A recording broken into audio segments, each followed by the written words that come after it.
Today's just a review of when we're multiplying decimals or any number times powers of 10. So that's when we have an exponent with our number. So looking at this problem, 3/10 times 10 to the third power, there's two ways we can solve it.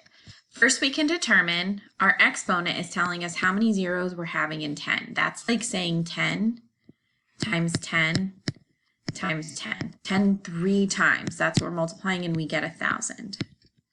Okay, so we're looking at 3/10 times 1,000. Well, we know when we're multiplying with powers of 10, our zeros are telling us how many times we're moving that decimal, right? So how many times we're going to move our decimal? 3 times, and multiplication tells you to go to the right. So we have 3/10 times moving it to the right 3 times. 1, 2, 3. Plant our new decimal, and now we have 300 as our answer.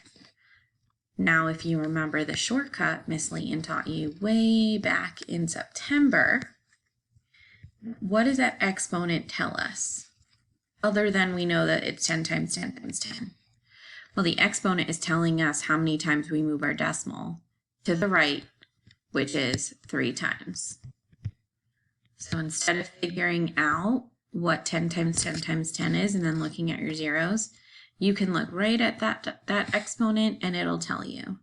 So 3, 1, 2, 3, 300. We still get that same answer of 300.